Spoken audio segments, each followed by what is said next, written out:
Здравствуйте, в эфире КТК Новости. О главных событиях дня расскажут наши корреспонденты и я, Алексей Шахматов. Он был не террористом, а жертвой. Студент из Алматы погиб в метро Санкт-Петербурга. 20-летнего парня сначала приняли за исполнителя теракта. Расстреляли и сбежали. В Астрахани ищут уроженцев Казахстана, которые убили полицейских. Сотрудники ГИБДД всего лишь попросили у преступников документы. Свидетелей никто не слышит. Гибель 3 человек в Карагандинской области списали на ДТП, а очевидцы утверждают, что мужчина и подросток стали жертвами большой воды. Чужим нужнее и свои обойдутся. Банда из оптовиков отправляла сжиженный газ за границу, чтобы выручить больше денег. А кто в итоге остался без топлива. Казахстанец оказался среди жертв бесчеловечного теракта в петербургском метро. Несколько часов назад родители алматинца Максима Арышева, который учился в России, опознали тело своего сына. Со вчерашнего дня студент числился без вести пропавшим, и вокруг его личности ходило много слухов. 20-летнего гражданина Казахстана даже называли одним из исполнителей взрыва в метрополитене. Наши спецслужбы опровергли эти домыслы. Арышев стал одной из 14 жертв чудовищной атаки на питерскую подземку. Тело студента доставят на родину. Виталий Мантров расскажет, как погибшего чуть было не превратили в террориста. Это фото наделало много шума. Ссылаясь на Следственный комитет, российские СМИ сообщили, что на них запечатлен казахстанский студент Максим Арышев. Это он якобы мог пронести взрывное устройство в рюкзаке в вагон петербургского метро. Друзья парня эту версию сразу опровергли. Я не верю, как и близкие Макса, что он мог хоть как-либо быть причастным к инциденту, потому что, во-первых, он разумен, он личность и обладает своим умом. Он не религиозный паразит, и, во-вторых, ему есть ради чего жить. Это семья, любимая девушка, учеба и его деятельность, друзья и просто жизнь. Девушка Максима у себя на страничке призвала всех оградить себя от лживой информации в интернете. Однокурсники парня отзывались о нем в социальных сетях только положительно. До того, как поступить в Санкт-Петербургский экономический университет, Арышев 3 года учился в этой алматинской школе-лицее. Только на 5. Последний классный руководитель в нем души не чаяла и, конечно, не поверила, что такой выпускник мог совершить что-то ужасное. Я чувствую этого ребенка. Ребенок открытый всегда, когда он прибегал ко мне, когда он приезжал на каникулы. Он, знаете, шел с открытыми глазами, с открытой душой, рассказать о своих успехах, что все у него хорошо, что все у него замечательно. Но ничего никогда не было то, что можно было предположить, что его могли как-то, я не знаю, убедить или, я не знаю, что подкупить. Но это невозможно. У человека очень высокие нравственные принципы. Спецслужбы Казахстана после теракта в Санкт-Петербурге сразу же стали проверять всех, кто мог быть причастен к взрыву. Максима Арышева из числа подозреваемых исключили. Проходила информация о возможной причастности гражданина Республики Казахстан Арышева Максима Витальевича к этому событию. Но я вам могу на данном этапе официально заявить, что эта версия не отрабатывается. Эта информация не соответствует действительности. Мы после получения этой информации активно проверяли данного гражданина Республики Казахстан. Он в поле зрения КНБ ранее не попадал, является абсолютно светским человеком. Накануне после учебы Максим сел в вагон метро и поехал домой. Зашел на свою страницу в интернете в 14:29, а после взрыва перестал выходить на связь. Куда исчез, никто не понимал. Несколько часов назад родители парня узнали, что его не стало. Тело уже опознано. Оно сейчас находится в Екатерининской больнице Санкт-Петербурга. Максим Арышев оказался одним из 14 погибших в результате теракта. Его похоронят на родине, в Казахстане. Виталий Мантров, Владимир Бахчеванов, КТК. Следственный комитет России тем временем установил личность предполагаемого террориста-смертника, который привел в действие взрывное устройство в питерской подземке. Им оказался выходец из Средней Азии, 23-летний Акбаржон Джалилов. Спецслужбы Кыргызстана уже подтверждают, что он уроженец Ошской области, но являлся гражданином России. Сейчас оперативники устанавливают, когда он получил подданство и имел ли причастность к террористической группировке «Исламское государство», запрещенной во многих странах, в том числе и в Казахстане. Бауыржан Апсиитов сегодня весь день следил за информацией, поступающей из Санкт-Петербурга. Эти снимки с предполагаемым террористом уже растиражировали все российские СМИ. На них тот самый 23-летний Акборжон Джалилов. Сейчас он главный подозреваемый в теракте в питерской подземке. Спецслужбы Кыргызстана уже подтвердили, что это уроженец их страны. Да, он уроженец Крымской республики, но в данное время гражданин Российской Федерации. Спецслужбы двух стран пока неохотно распространяются об организаторах и исполнителях терактов в метро. К этой минуте известно, что больше 3 лет подозреваемый работал в одном из японских ресторанов Петербурга. Делал там суши. За все время проживания в северной столице, а это около 6 лет, Джалилов сменил несколько паспортов. Нормально? Скорую вызвать? Нормально все?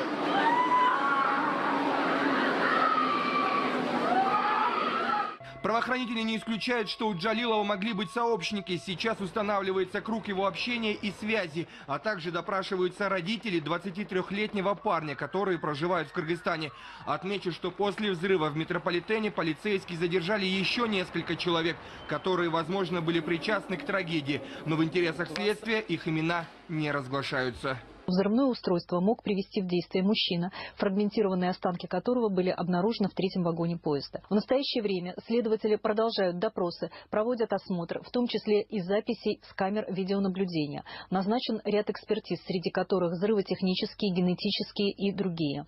В Следственном комитете России также подтвердили гибель 14 человек в результате теракта. На станциях питерского метро уже полностью проведена необходимая работа, и утром подземка вновь заработала в штатном режиме. Правда, спустя несколько часов один из крупных пересадочных узлов метрополитена, на котором находятся 3 станции, экстренно закрыли. Саперы снова искали взрывное устройство, но ничего не нашли. Сейчас у 2 петербургских больниц образовались очереди. Люди идут сдавать кровь для 50 пострадавших. Многие находятся в тяжелом состоянии. К самой же станции, где накануне случился взрыв, горожане несут цветы и зажигают свечи. Собравшиеся говорят, что трагедия сплотила всех жителей. В Петербурге объявлен 3-дневный траур. Боржам Ситов, Мурат Нурмагомбетов, КТК. Казахстанцы сегодня скорбят вместе с жителями Санкт-Петербурга. Приспущены флаги на здании российского консульства в Алматы. С самого утра горожане идут к диппредставительству, несут цветы и зажигают свечи в память о погибших. У многих алматинцев в Санкт-Петербурге живут родственники и друзья. У меня как знакомые прямо на станции той живут. Но они тоже не владели информацией, потому что они были на работе. Выразить свое соболезнование, поддержку как-то вот только таким образом. Мы скорбим. Я считаю, все люди должны скорбеть о таких вещах, которые творятся, нечеловеческие вещи на земле. Поэтому надо хоть немножко отдать дань этому, тем погибшим, которые безвременно, ничем, ни перед кем не виновные. Сегодня у здания консульства охрана пропускает к воротам всех, кто пришел возложить цветы и зажечь свечи. Люди шли с раннего утра и весь день. В самом диппредставительстве сегодня намечалась особая программа «Рожденные в СССР». Пригласили художников и литературоведов. Кроме того, во вторник отмечается День детской книги и ожидался приезд большого количества ребят. Отменять мероприятие не стали, но из программы было решено убрать развлекательную часть и начать с минуты молчания. Здесь ведь очень много людей, которые связаны очень плотно с Санкт-Петербургом. Кто-то учился, кто-то ездил, кто-то смотрел, у кого-то там живут близкие, родные. Здесь много блокадников и их потомков. То есть это люди, для которых Санкт-Петербург – часть их жизни. И поэтому особенно больно для них было то, что случилось вот вчера. После теракта в Санкт-Петербурге в Казахстане повсеместно усилены меры безопасности на транспорте. Более тщательно проверяют пассажиров алматинского метрополитена, а также все автовокзалы и железнодорожные станции. Дополнительно введены пешие патрули. К досмотру привлекли кинологов с собаками. Репортеры КТК оценили степень защиты.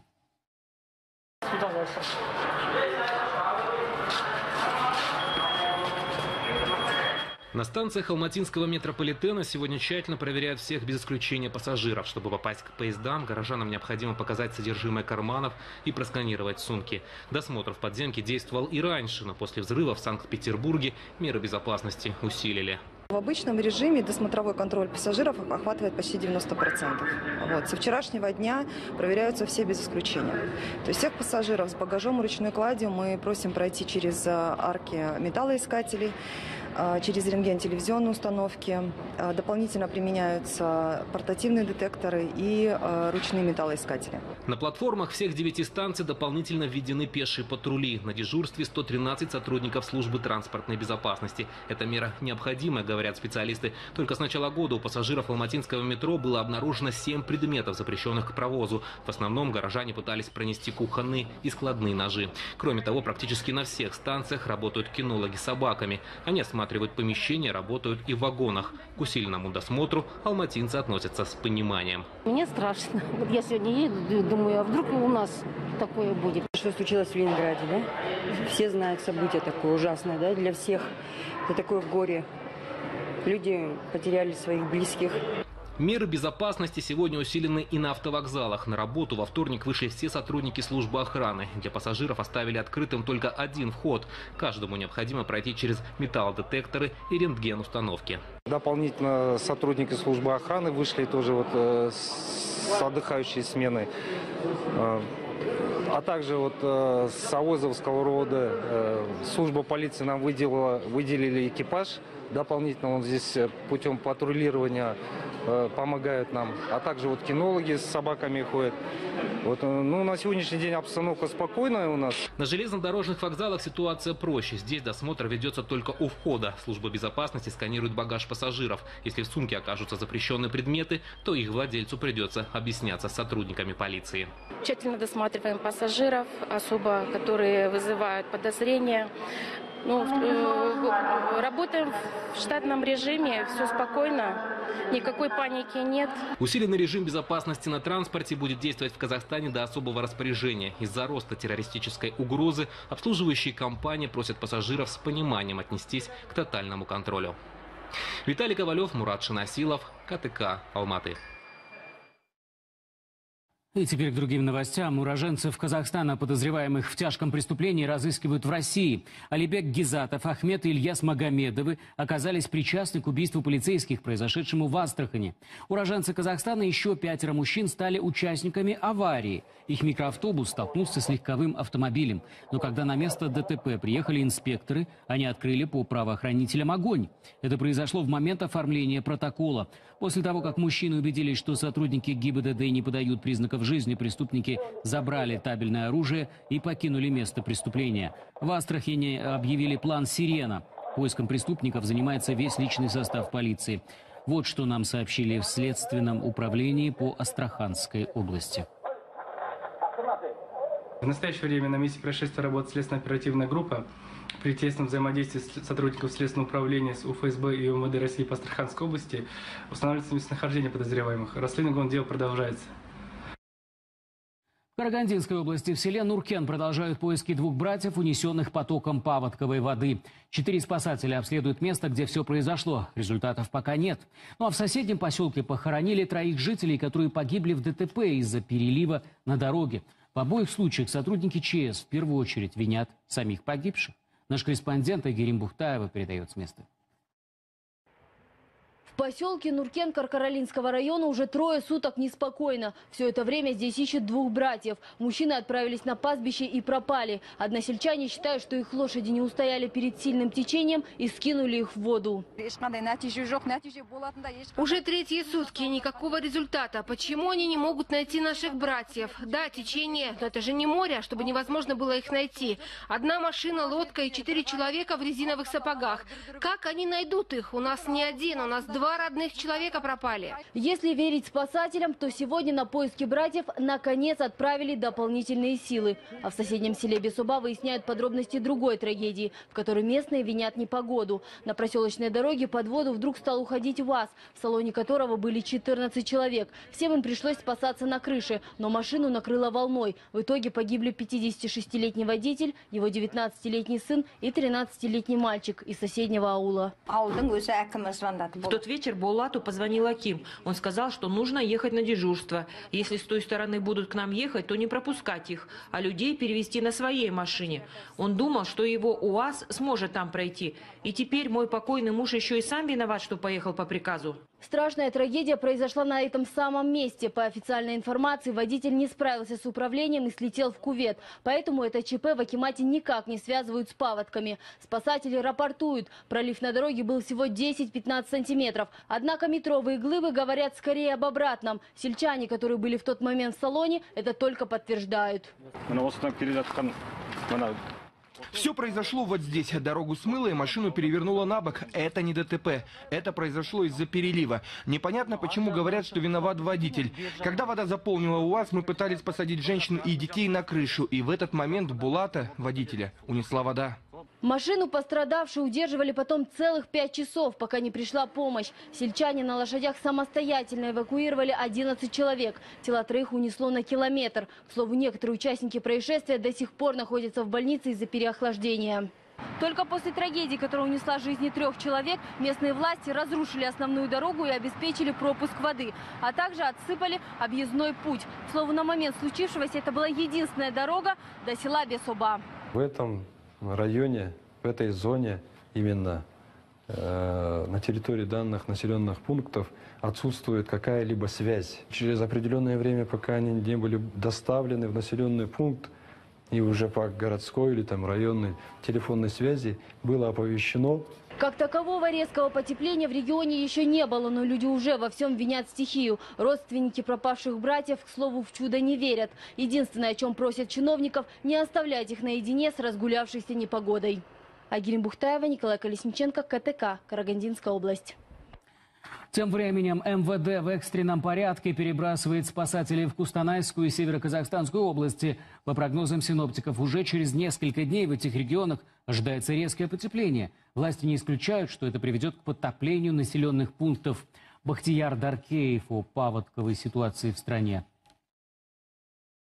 Жертвами стихии в этом году стали уже 5 человек. Люди погибли в Карагандинской области. Ситуация с паводками там до сих пор напряженная. Властям региона из зон подтопления пришлось эвакуировать около 400 человек. Но к этому времени большинство уже вернулись в свои дома, несмотря на то, что угроза наводнения до сих пор существует. Чтобы объективно оценить ситуацию, совершили облет населенных пунктов, находящихся в зоне риска. Осмотр показал, что на основных реках области наблюдается стабильный ледостав. По сведениям Казгидромет, в ближайшие дни ожидается повышение температуры воздуха и осложнение паводковых явлений. По данным, которые предоставили министру внутренних дел, всего в стране подтопило меньше 40 домов в 10 населенных пунктах. При этом посчитали только Павлодарскую, Карагандинскую и Восточно-Казахстанскую области. Там уже удалось восстановить движение авто- и железнодорожного транспорта по дорогам, которые были затоплены. Теперь синоптики опасаются за север. Озабоченность сейчас вызывает ситуация в Северо-Казахстанской и Кустанайских областях.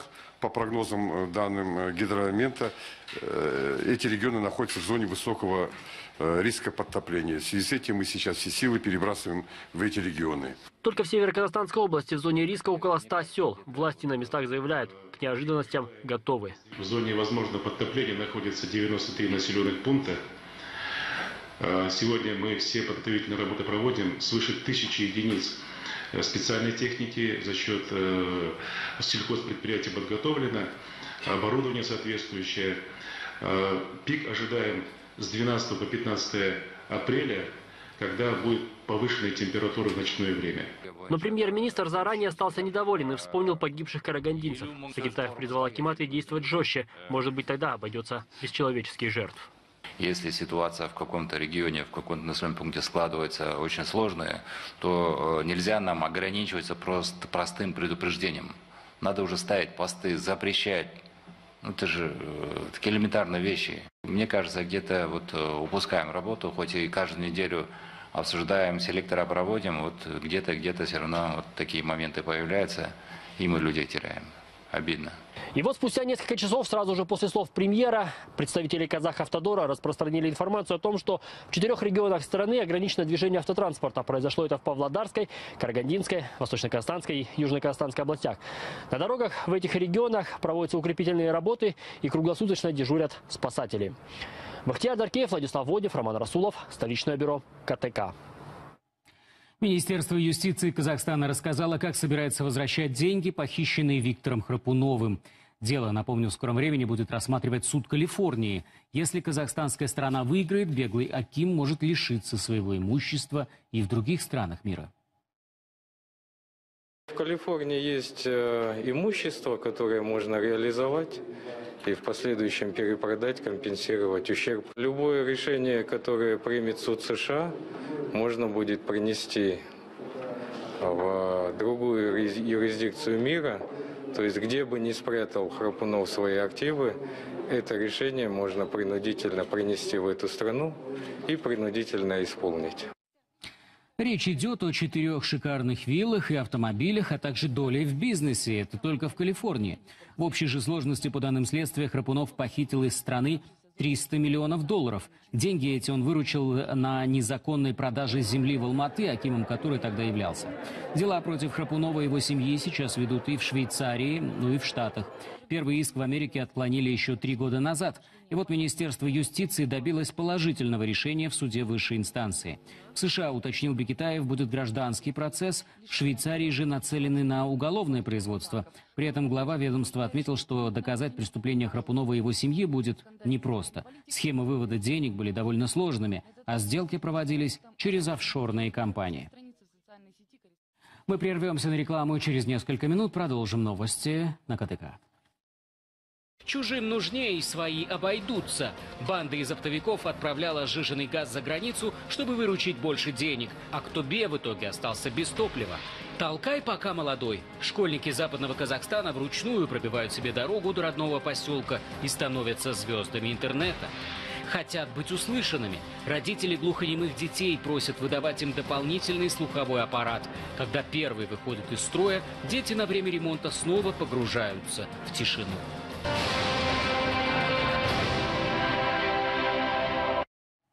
В эфире новости КТК и вновь Россия. Санкт-Петербург пытается вернуться к обычной жизни. С сегодняшнего дня горожане трудятся и учатся в штатном режиме. Все предприятия, учреждения, а также метрополитен возобновили работу. Но на подземных станциях немноголюдно. Ситуация хоть и стабильная, однако люди встревожены и крайне бдительны. Также граждане, находящиеся в северной столице России, также стараются избегать оживленных мест. Однако уже сегодня им пришлось спуститься в метро. Об обстановке в городе, на Неве и о том, как пережили трагедию казахстанцы, узнала Регина Ким. Город на Неве пытается вернуться к привычной жизни. На улице спокойно, а движение на дорогах и под землей полностью восстановлено. Казахстанка Дарья Загородская сегодня тоже набралась мужества и вышла на улицу. Вчера в злополучный час девушка была в метрополитене. В районе 2 часов электричка, в которой находилась алматинка, пересекла станцию «Технологический университет». И примерно через 10 минут там прогремел взрыв. Дарья до сих пор не может отправиться от шока. Было очень страшно находиться вечером дома. Я пила валериану, я пила успокаивающий чай. От страха меня все время трясло, пробирал мороз, по коже бегали мурашки.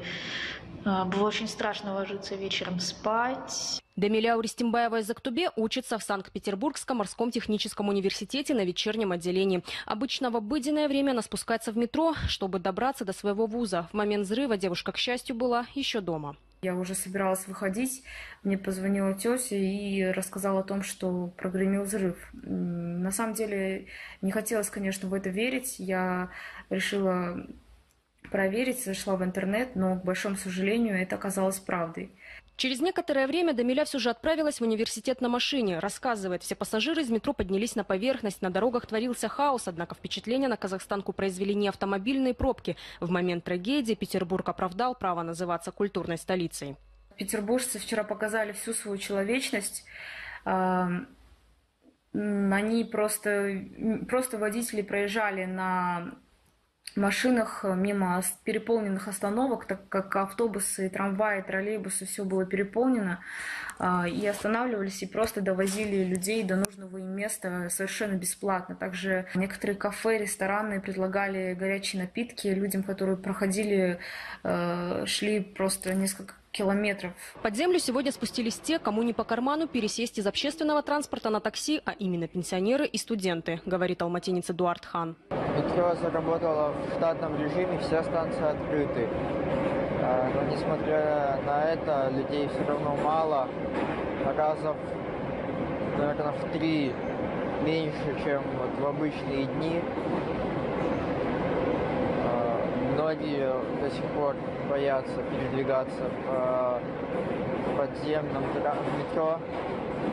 Я спросил, значит, у знакомых, некоторые из них сегодня решили остаться дома.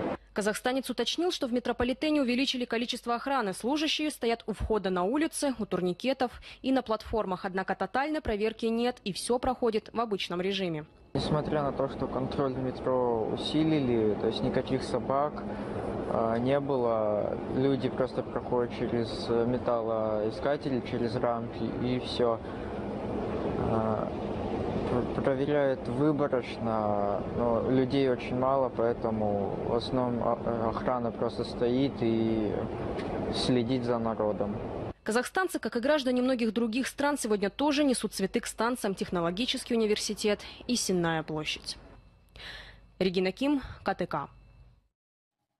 Нурсултан Назарбаев в сегодняшний день провел в Актау. Глава государства ознакомился с работой Северного морского терминала и логистического центра. Оба объекта считаются перспективными, отвечают за транспортировку и хранение грузов. Местная общественность назвала президента лучшим в мире. Кто-то отважился пригласить лидера страны на свадьбу. Самого же главу государства интересовал дефицит воды в регионе. Аким области, которого назначили на эту должность меньше месяца назад, заверил, что работа ведется. Ежегодный прирост населения и активная реализация индустриальных, инфраструктурных и социальных проектов из года в год ведут к увеличению дефицита по прогнозным расчетам с учетом темпов развития региона к 2020 году достигнет 70 тысяч кубов в сутки. Глава государства предложил решать эту проблему с помощью системы капельного орошения. Она, по словам президента, позволяет развивать сельское хозяйство в Израиле, где почва намного хуже, чем в Мангостауской области. В целом, в условиях кризиса, по мнению Назарбаева, стране и нефтедобывающему региону в частности, нужно делать упор на развитие сельского хозяйства. Казахстан огромная аграрная страна. Наши угодья больше 40 миллионов гектаров пастбищ, 200, то есть пахни, 200 миллионов пастбищ позволяет прокормить 150 миллионов человек, а не 18 миллионов казахстанцев. Ну, надо вложить науку, вложить надо деньги и инвестиции туда. Вот этим мы будем заниматься. Министр по делам религии и гражданского общества считает, что его подчиненный, задержанный за получение взяток, мог допустить ошибку. Речь идет о заместителе председателя одного из министерских комитетов. По версии следствия, Бауыржан Мусин лоббировал интересы участников госзакупок. Но вот его шеф Нурлан Ермекбаев поспешил дать задержанному только положительную характеристику. Министерство создано всего полгода назад. И, конечно, было давление работы, объемов работы, необходимость в кратчайшие сроки осуществить все материально-технические закупки. Поэтому, возможно, это из-за такой спешки, необходимости в кратчайшие сроки организовать работу министерства, обеспечить его материально-техническими средствами, он допустил какие-то нарушения и ошибки. Я допускаю такое. Но в целом надо отметить, что он характеризовался по работе и характеризуется как грамотный и добросовестный специалист, который, не жалея времени, находился на работе до поздней ночи зачастую. Как сообщила антикоррупционная служба, 400 тысяч меченых тенге обнаружили в бардачке машины Бауыржана Мусина. Однако, по заявлению следователей, это была лишь часть взятки общей суммой в 1 400 000. Несмотря на задержание, должность за подозреваемым до сих пор сохранена. В Актобе разоблачили преступную банду, которая занималась незаконной продажей сжиженного газа за границу. Из-за контрабандной перевозки все эти дни в регионе и не хватало топлива. 10 дней назад сжиженный газ неожиданно исчез со всех местных заправочных станций и отпускали его строго по талонам. Затем, после заседания правительства и отправки специалистов из Минэнерго на проверку в Актобе, газ все-таки нашелся. 2 крупные нефтяные компании направили региону 570 тонн. А теперь, после захвата преступной группировки, стало понятно, как возник этот дефицит. Оказалось, что сжиженный газ воровали оптовики, которые, по идее, должны были распределять топливо по всем станциям. А они вместо этого цистернами направляли газ в граничащие с Актобе регионы России и другие области. Там стоимость газа значительно выше. В итоге руководители сразу нескольких газовых компаний задержаны, но вот сколько человек входило в преступную группировку и другие подробности пока не разглашают. Оперативно-розыскные и следственные мероприятия – это обыски, выемки, задержания причастных лиц, проведены на территории газосетевых организаций области. Название – это «Голдстеп» и «Азгазлогистика».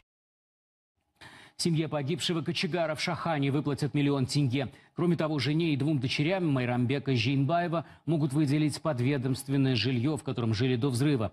Речь идет о квартире, в которой отказались жить шаханцы после трагедии 1 января. Попечительский совет единогласно решил, что мужчина тоже является жертвой этой трагедии. Возможно, что расходы на его похороны фонд возьмет на себя. Напомню, замерзшее тело Майрамбека Жейнбаева нашли 1 апреля. Мужчина был ценным свидетелем, ведь именно он обслуживал котельную, когда там произошел взрыв. Под руинами многоквартирного дома тогда погибли 9 человек, в том числе 3 детей. Сразу после ЧП Жейнбаев исчез. Властям западно-казахстанского поселка Оян пришлось объясняться за весьма необычное происшествие. Там в непроходимой грязи застрял школьный автобус. Ученики в итоге сами толкали многотонную машину. Жижа буквально поглотила колеса.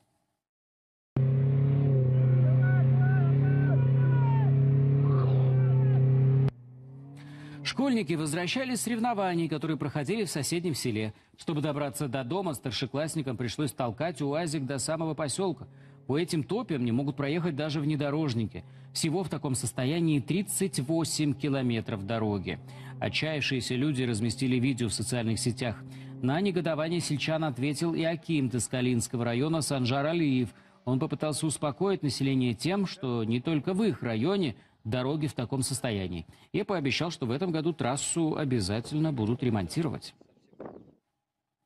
В Алматы родители глухонемых детей просят 2-й комплект слухового аппарата. Приборы очень хрупкие и часто ломаются, а пока их ремонтируют, жалуются взрослые малыши, снова погружаются в полную тишину. Импланты вживляют за счет государства, стоят такие приборы очень дорого и каждые 5 лет подлежат замене. Как правило, старые аппараты всегда забирают, но мамы и папы просят оставить им хотя бы изношенный прибор на случай, если новый сломается. Почему же чиновники не слышат родителей, узнала Елена Назирова.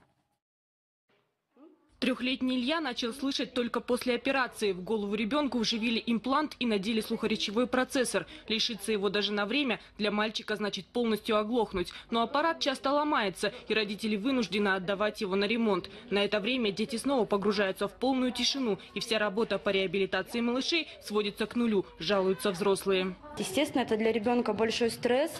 Пока поедешь, пока напишешь, получается, заявление нужно писать в собес. Опять же, нужно будет поехать в центр по обслуживанию, чтобы устранили проблему какую-то. Опять, получается, неделя, 5 дней. Ребенок остается без слуха.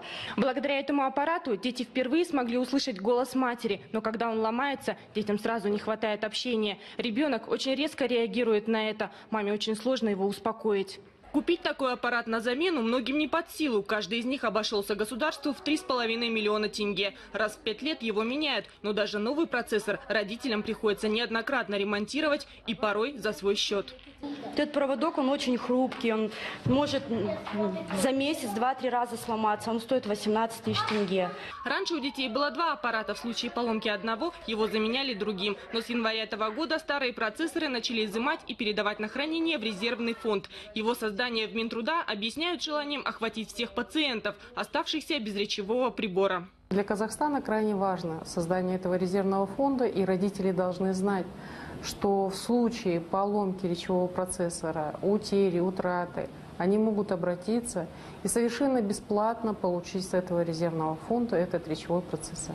При этом в министерстве успокаивают, что из других регионов в Алматы ездить не придется. Для этого созданы сразу 12 филиалов научно-практического центра социальной реабилитации. Бывшие в употреблении приборы будут приводить в порядок и заново перепрограммировать для нуждающихся детей. Но даже резервный аппарат малыши ждут несколько дней в полной тишине. Елена Назирова, Марат Мухамеджанов, КТК, Алматы. Сегодня днем скончалась известная чемпионка Казахстана и Советского Союза по скалолазанию Марина Кутелева. 2 года знаменитая спортсменка боролась с раком кожи, прошла множество курсов химио- и лучевой терапии, перенесла не одну операцию. Чуть позже врачи обнаружили у женщины метастазы в груди, легких и мозге. Не привыкшая сдаваться, Марина Кутелева до последнего надеялась. У меня есть сыночек, он первоклассник, и это одна из причин. Одна из причин, по которой бы мне хотелось обязательно выздороветь. Эта съемка была сделана буквально месяц назад. На видео покорительница скал Марина лично посетила выставку, которую алматинцы устроили для ее же спасения. 8 марта Марина Кутелева отправилась на очередную диагностику в Сеул, но собранных средств на облучение за границей не хватило. Женщина вернулась в Казахстан и была на связи с отечественными онкологами. Сегодня у спортсменки внезапно случился отек головного мозга. Родственники говорят, что после лечения ей становилось только лучше. Марина очень переживала за судьбу сына Константина. Мальчика она с мужем усыновила 7 лет назад. И, несмотря на атрофию ног малыша, смогла поставить его на ноги. По предварительной информации, похороны спортсменки состоятся 6 апреля. Вот сейчас, если слезы появятся, это не то, что там что-то, это от эмоций, от чувств, которые меня переполняют. В такой момент мы, конечно, всю правду ему не говорим. Каждый раз, когда я возвращаюсь с лечения, он говорит, спрашивает, ты уже выздоровела? Я говорю, Костя, подожди, это долго, это я лечусь, я стараюсь. Казахстан всерьез заинтересовался умными разработками Финляндии. Некоторые из них уже вскоре представят в Астане. Ну а помимо этого, представители Suomi обещают посетителям выставки «Экспо» незабываемую атмосферу. Бахтияр Даркеев об инновациях, которыми славится Финляндия. Технологии, применяемые в Финляндии, уже вскоре продемонстрируют на выставке «Экспо» в Астане. Межведомственная комиссия, в которую вошли чиновники 2 стран, рассматривает вариант использования их в новой программе модернизации Казахстана. Основной упор на IT-индустрию и биоэнергетику. Ряд финских компаний уже изъявили желание инвестировать в экономику нашей страны. Несколько десятилетий тому назад финская экономика переориентировалась с природных ресурсов на наукоемкое производство. Деньги стали больше вкладывать в инновации и образование. И это уже принесло плоды. Suomi считается мировым лидером по разработке самых разных технологий. Их активно внедряют практически во всех сферах. И вот Астана этим летом станет отличной площадкой, чтобы еще раз продемонстрировать новаторские возможности этой страны. Это нам очень важное мероприятие, так как у нас очень хорошие отношения с Казахстаном. И мы хотим показать в Экспо, какое знание у нас есть на уровне новой энергетики.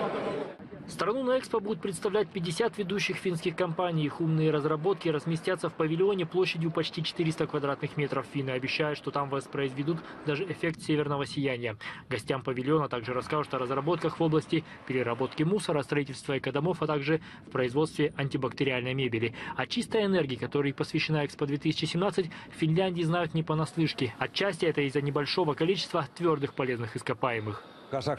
На данный момент экономика Казахстана опирается на нефть, газ и уголь. Но руководство вашей страны проявляет интерес к новым технологиям, возобновляемым источникам энергии. Финляндия заинтересована в участии в этом процессе, который намечается в Казахстане. У нас есть технологии. Мы могли бы их предложить, различные формы взаимодействия. Казахстанская сторона уже всерьез заинтересовалась некоторыми из них. В частности, речь идет об очистке воды.